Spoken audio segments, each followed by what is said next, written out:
La gloire de Dieu, c'est la présence de Dieu.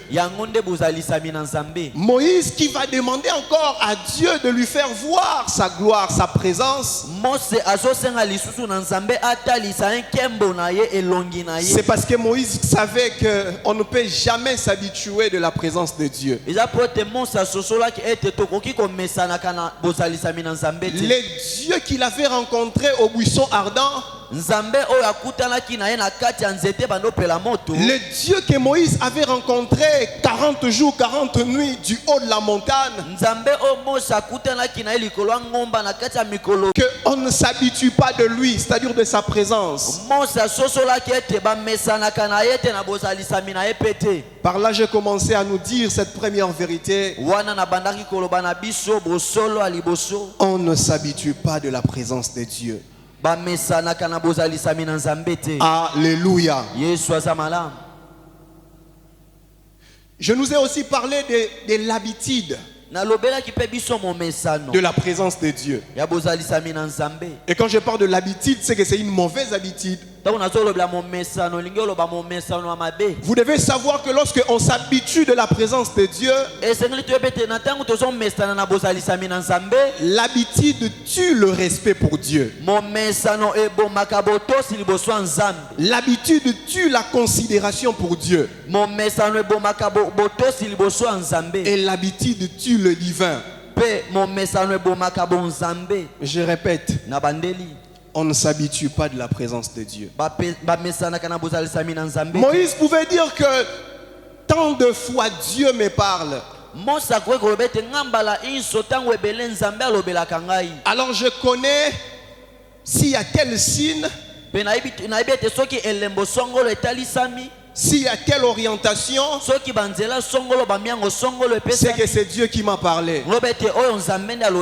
Mais Moïse a dit loin de là. Seigneur, je vais te connaître de mieux en mieux. Je refuse d'avoir la connaissance ou la révélation de ce Dieu qui m'a apparu au buisson ardent.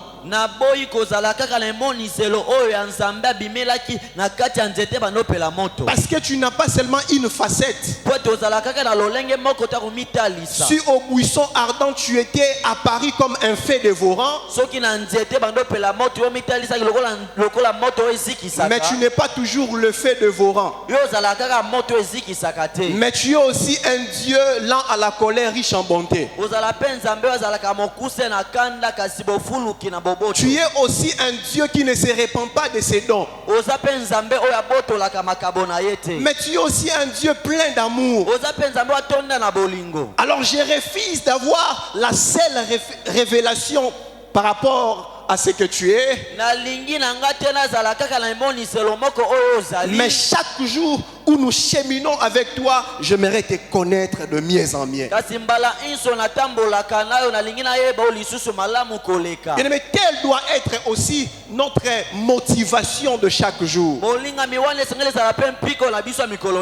ne pas se contenter seulement à ce Dieu qui nous a révélé une de ses facettes,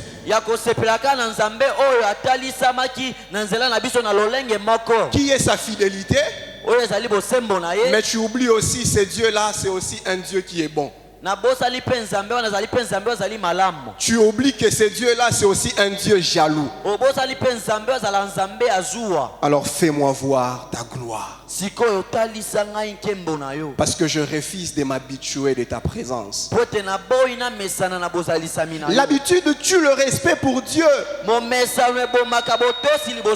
C'est ce que nous remarquons aujourd'hui à l'église. C'est ce que nous remarquons aujourd'hui à ceux qui sont disciples de Jésus.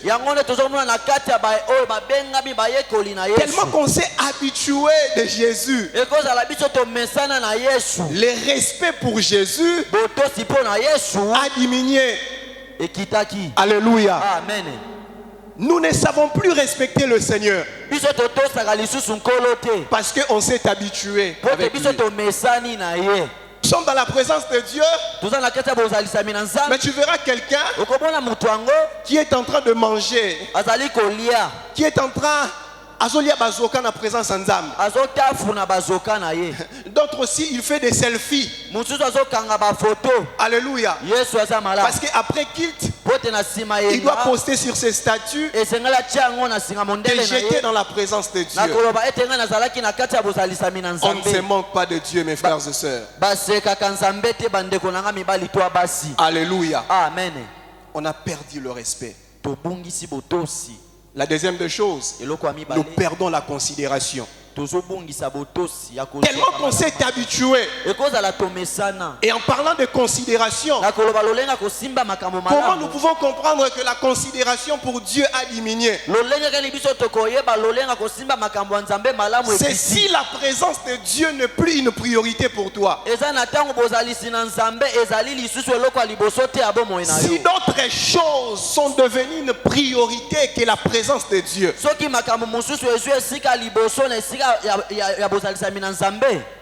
Vous allez voir nos activités séculières a pris de la place que la présence de Dieu. On n'a même plus le temps pour prier. On n'a même plus le temps pour servir Dieu. Mais au moins on a le temps pour travailler. Mais pour prier, on n'a que des esquisses. Cela montre que nous n'avons plus la considération pour Dieu. Alléluia. Amen. Tellement qu'on s'est habitué, frères et sœurs. C'est comme les reproches que Dieu faisait à cette église, je crois l'église d'Éphèse. Il dit, ce que j'ai contre toi, tu as perdu ton premier amour. Je peux aussi les comprendre en d'autres mots. Tu as perdu le respect pour moi. Tu as perdu ta considération pour moi. Mon frère, ma sœur, si la présence de Dieu devient une habitude, ta considération pour Dieu va diminuer. Tu vas plus considérer tes propres affaires que de considérer la présence de Dieu. Tu vas plus considérer, je dirais même les hommes, que de considérer Dieu. Lorsque l'habitude s'installe, la Bible dit, dans ces vérités que je viens de dire, le respect diminue, la considération. Et la troisième chose, j'avais parlé de divin. Qu'est-ce que vous allez comprendre par le divin? Ce sont de diverses manières dont Dieu peut se manifester dans nos vies. C'est dans le divin que nous pouvons bénéficier de ces miracles.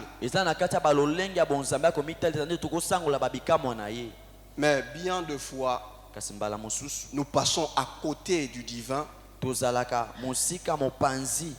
que quand il y a une habitude, nous pensons que chaque culte est le même. Or le culte d'aujourd'hui est différent du culte du dimanche passé. Chaque fois tu es dans la présence de Dieu, chaque fois tu es en train de prier, tu dois savoir que c'est un autre jour. Et tu dois aussi t'attendre à une autre dimension où Dieu doit se révéler dans ta vie. Le Dieu qui s'est révélé hier, ce n'est pas forcément qu'il va se révéler de la même manière aujourd'hui. Parce que lui, la manière dont il se révèle est illimitée. Je dis, la manière dont Dieu se manifeste dans nos vies, personne ne peut le maîtriser. Maintenant, nous passons à côté du divin. C'est parce que l'habitude s'est installée. Je viens seulement au culte. Nasambeli. Je prie. Et s'il y a bimi, c'est fini puis je sors. Mais rien ne marche. Le défi reste toujours là. Les difficultés restent toujours là. Frère, on ne prie pas pour se sentir, je ne sais pas, nous autres, moi bien et tout. Non, on prie pour avoir des résultats. C'est-à-dire l'homme qui vit la présence de Dieu, il doit aussi voir les traces. Il doit aussi voir des signes tangibles de la présence de Dieu. Alléluia. Raison pour laquelle je nous avais dit, la présence de Dieu ne doit pas être une habitude, mais une attitude permanente. Nous devons vivre la présence de Dieu. Je nous avais dit aussi, ce n'est pas dans cette salle où nous trouvons la présence de Dieu. Parce que cette salle peut être transformée en n'importe quel événement ou manifestation. Mais c'est nous qui portons la présence de Dieu. Parce que depuis que Jésus-Christ est venu, il a accompli l'œuvre de la croix. Et depuis qu'il est parti, il nous a envoyé son esprit. La Bible dit, ne savez-vous pas que votre corps est le temple du Saint-Esprit? C'est-à-dire vous et moi, nous avons la grâce, frères et sœurs. Parce que Dieu n'est pas comme dans l'ancienne alliance, où elle ne restait pas, elle ne résidait pas dans l'homme, où il fallait les chercher dans un endroit précis, au sein des saints, dans le tabernacle. Mais la bonne nouvelle pour nous aujourd'hui, nous-mêmes, il a fait de nos êtres un tabernacle où sa présence doit demeurer de manière permanente. Alléluia. Jean chapitre 14 verset 16. Et moi je prierai le Père, et il vous donnera un autre consolateur, afin qu'il demeure éternellement avec vous. Nous allons aussi lire Romains chapitre 8 verset 9. La Bible dit, pour vous, vous ne viviez plus selon la chair, mais selon l'esprit. Si du moins l'esprit de Dieu habite en vous, si quelqu'un n'a pas l'esprit de Christ, il ne lui appartient pas. L'un des principes que je nous ai dit, la présence de Dieu s'installe dans chaque chrétien par le Saint-Esprit. Tel que tu es là, frères et sœurs, si tu as Jésus, tu as son esprit, cela veut dire que tu vis la présence de Dieu en toi. Alléluia. Amen. Et cette présence, tu dois la vivre de manière permanente. Cette présence, tu ne dois pas encore aller la chercher je ne sais où. Elle est en toi. Partout où tu iras, la présence de Dieu est avec toi. Je dis partout où tu iras. C'est pourquoi tu peux même fouler un endroit où il n'y a pas la présence de Dieu. Toi, disciple de Jésus, sache-le que par ta présence, tu amènes aussi la présence de Dieu. Et je sais une chose, là où il y a de l'ennemi, quand je dis l'absence totale de l'ennemi, cela ne veut pas dire qu'il n'y a pas de tentation, mais cela veut dire simplement, comme Jésus nous a recommandé, quand vous priez, dites notre Père qui est au ciel, que ton nom soit sanctifié, que ton règne vienne. Les règnes de Dieu, ça implique aussi sa présence. Et là où il y a la présence de Dieu, je répète, le diable ne peut jamais oser d'opérer. Parce que dans cet endroit-là, c'est Dieu qui règne. J'ai dit c'est Dieu qui règne. Maintenant rassure-toi frères et sœurs. Si en toi tu as la présence de Dieu, rassure-toi frères et sœurs. Si en toi tu vis la présence de Dieu, pas de manière circonstancielle, mais permanent, où chaque jour tu sais que Dieu me parle et moi aussi je lui parle. J'écoute Dieu et Dieu aussi m'écoute. Bien aimé, c'est ça la vie d'un chrétien. C'est ça la vie de tout le jour d'un enfant de Dieu. J'aimerais nous dire que les soucis de ce monde, que la richesse de ce monde ne nous fait pas passer à ce qui est l'essentiel. Oh, j'ai pris à mon Dieu de dire comme David. Nous allons lire Psaume 27 verset 4. Écoutez un désir ardent de cet homme qui désirait toujours la présence de Dieu. Il dit, je demande à l'Éternel une chose que je désire ardemment. Je voudrais habiter toute ma vie dans la maison de l'Éternel pour contempler la magnificence de l'Éternel et pour admirer son temple. Alléluia. Amen. Une chose je demande à l'Éternel. Je pensais que David demandait le mariage. Je pensais que David demandait l'argent. C'est vrai, il en avait assez. Mais cela ne voulait pas dire que David n'avait pas encore besoin d'argent. Je pensais que David allait demander à Dieu de faire disparaître devant sa face tous ses ennemis. Mais rien du tout. David va demander la présence de Dieu. Parce que David a compris, lorsque j'ai la présence de Dieu, mes ennemis vont fléchir. Parce que quand j'ai la présence de Dieu, le mariage, ça ne sera pas une équation pour moi. Quand j'ai la présence de Dieu, la richesse ne sera pas une équation pour moi. D'abord la présence de Dieu et le reste me sera donné. C'est comme quand la Bible nous dit premièrement le royaume et le reste nous sera donné par-dessus tout. J'aimerais aussi dire à l'église premièrement la présence de Dieu et le reste nous sera donné par-dessus tout.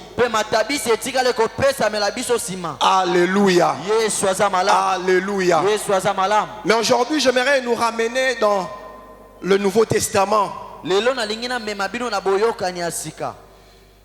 Nous allons lire Luc chapitre 19 verset 1er, mais j'aimerais prendre juste un seul verset, verset 3. Vous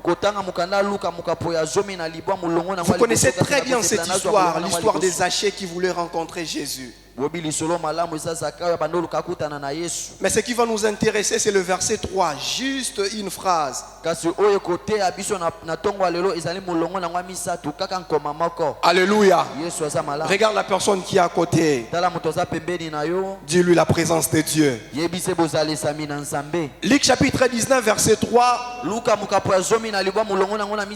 La Bible dit, il cherchait à voir qui était Jésus. Mais il ne le pouvait pas à cause de la foule car il était petit.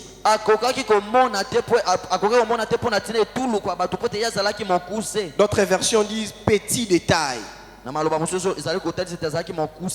La phrase qui va nous intéresser, il cherchait à voir qui était Jésus.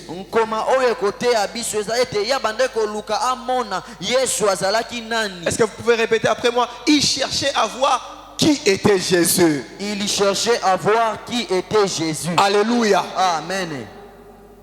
Zaché, Zakayo. Le premier verset, deuxième verset nous dit il était un chef de collecteur d'impôts. Et cet homme était riche. Mais un jour, Zaché va apprendre que Jésus faisait son entrée à Jéricho, sa ville. Il va se presser pour rencontrer Jésus. Lui qui était chef des collecteurs d'impôts. Je crois aussi que Zaché avait laissé aussi son poste parce qu'il devait voir Jésus.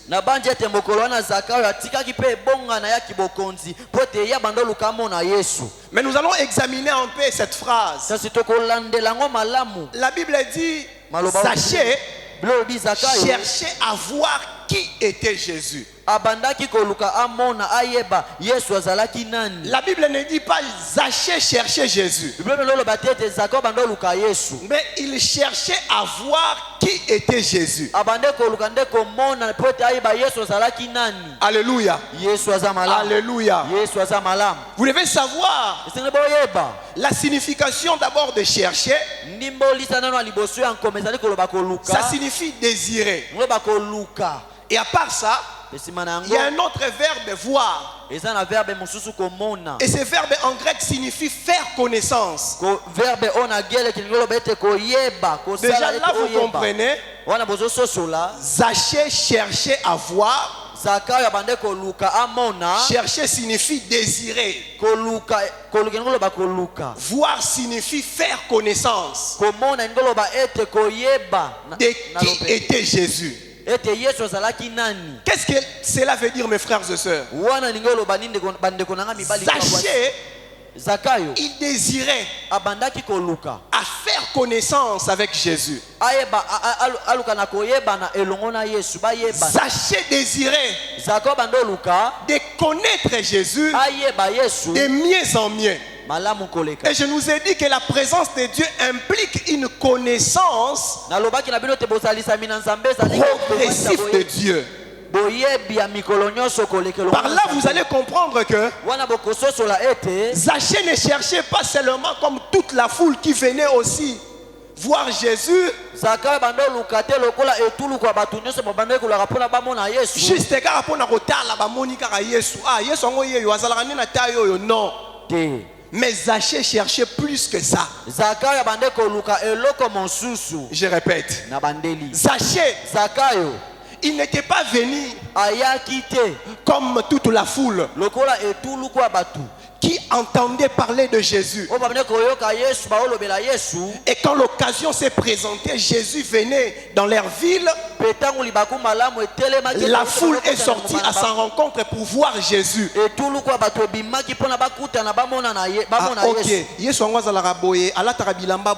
C'est comme ça et Jésus s'habille comme ça. Mais Zaché, la Bible dit il cherchait à voir qui était Jésus. En d'autres termes, Zaché cherchait à connaître Jésus de mieux en mieux.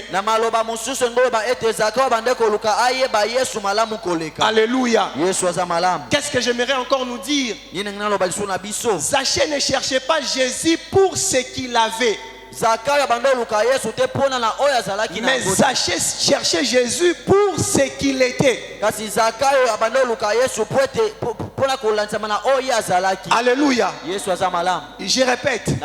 Zaché, il cherche Jésus pour ce qu'il est. C'est-à-dire, qui est Jésus? Est-ce qu'il est fils de Dieu? Est-ce que c'est lui le sauveur? Est-ce que c'est lui qui doit me donner la vie éternelle? C'est différent de la personne qui cherche Jésus.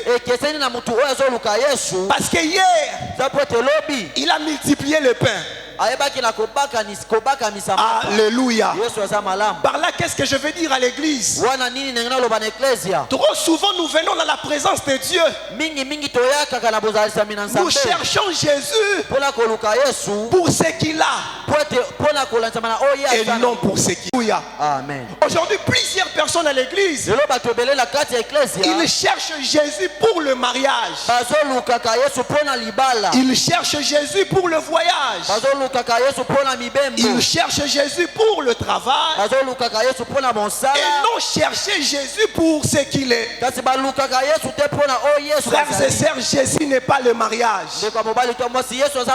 Jésus n'est pas le voyage. Mais Jésus est Dieu. Jésus est le sauveur. Jésus est celui qui donne la vie éternelle. Alors, c'est au-delà de voir. C'est au-delà, oh mon Dieu. Par là, j'ai compris, frères et sœurs. Lorsque nous cherchons Jésus pour ce qu'il a, c'est que nous avons besoin de sa main et non de sa face. Alléluia. Amen. Aujourd'hui, on a besoin de Jésus pour sa main. Mais on n'a pas besoin de Jésus voir sa face. Qu'est-ce que cela veut dire? C'est-à-dire désirer connaître Jésus de mieux en mieux. Passer du temps dans la méditation de la parole de Dieu. Passer du temps dans la prière. Mais même lorsque nous passons du temps dans la prière, quelle est notre motivation? Vous allez voir, nous passons beaucoup du temps en train de demander que de demander. Au lieu de dire à Jésus, je vais te connaître encore davantage. Je vais comprendre encore ta volonté. Je vais connaître aussi la raison pour laquelle je suis sur terre. Bien-aimé, ça c'est au-delà du simple voir. Ça c'est au-delà de ce que Christ peut nous donner. Parce que littéralement, Zaché était riche. Il avait le bien matériel et financier. Mais Zaché a compris. Tant bien même que j'ai des biens matériels et financiers, mais il me manque quelque chose. Et la seule personne qui peut me donner cette chose, c'est seulement Jésus. C'est pourquoi lorsque Zaché, il a accueilli la présence de Dieu dans sa maison, ce jour-là, pour la première fois, Zaché va écouter cette parole. Le salut est entré dans cette maison, car c'est lui est aussi fils d'Abraham. Alléluia. Sachez qu'il va héberger la présence même de Dieu. Ce jour-là, il était sauvé. Frères et sœurs, quelle est notre motivation à la recherche de la présence de Dieu? Nous voulons voir Jésus pour ce qu'il a. Mais ce matin, il nous dit, commençons d'abord à désirer le connaître. Alléluia. Alléluia. Des fois les hommes du monde nous posent des questions. Je te vois aller à l'église, mais qui est Jésus pour toi? Trop souvent nous manquons des réponses. Pourquoi? Parce qu'en réalité,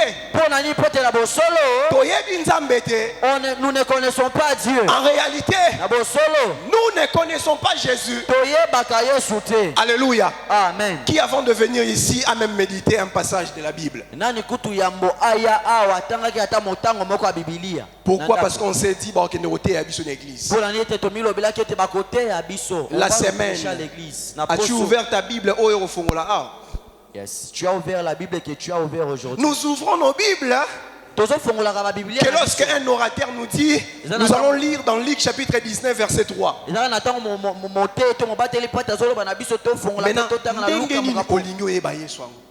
Comment? Alléluia. Alléluia. Comment, comment, frères et sœurs? Nous passons à côté, frères et sœurs, de ce qui est l'essentiel de nos vies.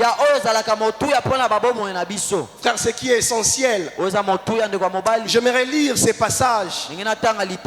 Vous savez, Paul a compris dans Philippiens, cet homme qui était aussi candidat pour être un souverain sacrificateur.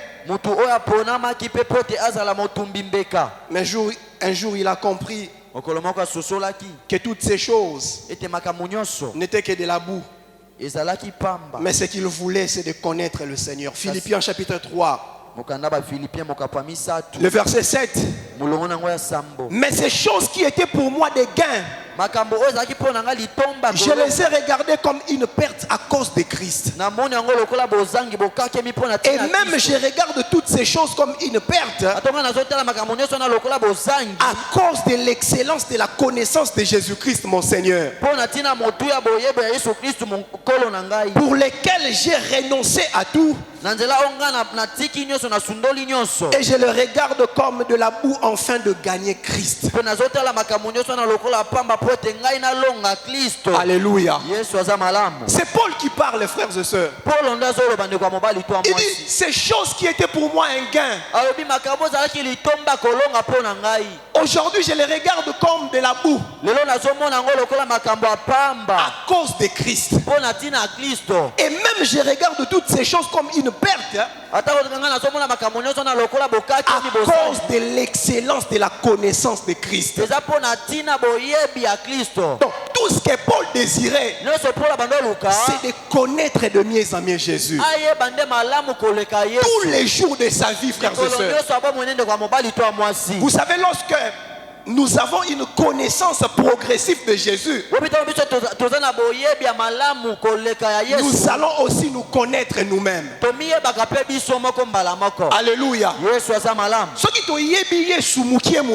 Si nous connaissons Jésus en partie, c'est lui qui nous fera grâce aussi de nous connaître. C'est-à-dire de connaître quelle est la mission qui t'a envoyé sur cette terre. Tu n'es pas là seulement pour le mariage, faire des enfants et puis mourir, partir. Mais tu es là pour poursuivre les objectifs de Dieu. Mais comment tu sauras toutes ces choses? Ce n'est que dans la présence de Dieu. Ce n'est que lorsque tu désires chaque jour dans ta vie, Seigneur, s'il te plaît, fais-moi voir ta gloire. C'est vrai, hier tu m'as utilisé. J'ai vu des paralytiques marcher, mais je refuse de me contenter par rapport à ce qui s'est passé hier. Si hier les paralytiques ont marché, aujourd'hui les morts peuvent ressusciter. Si hier les paralytiques ont marché, aujourd'hui au travers moi les âmes peuvent être gagnées. C'est ça ce que nous devons désirer chaque jour dans nos vies. C'est pourquoi ne te contente pas, frères et sœurs, de dire que mon niveau spirituel ça va. Non, chaque jour tu dois te remettre en cause. Et chaque jour tu dois demander à la personne du Saint-Esprit, je vais encore connaître Jésus. Je désire encore la présence de Jésus de mieux en mieux. Alléluia. Alléluia. Si nous passons tout notre temps en train d'étudier les hommes, vouloir même le plaire, mais vous devez savoir que l'homme est un éternel ingrat. Yes. Mais il y a une seule personne où si nous passons toutes nos vies en cherchant le plaire, au moins lui il ne déçoit jamais. Alléluia. Donc au lieu de connaître les hommes, j'aimerais t'encourager de connaître Jésus. Parce qu'il n'y a que lui qui peut te dire ce que toi tu dois faire sur cette terre des hommes.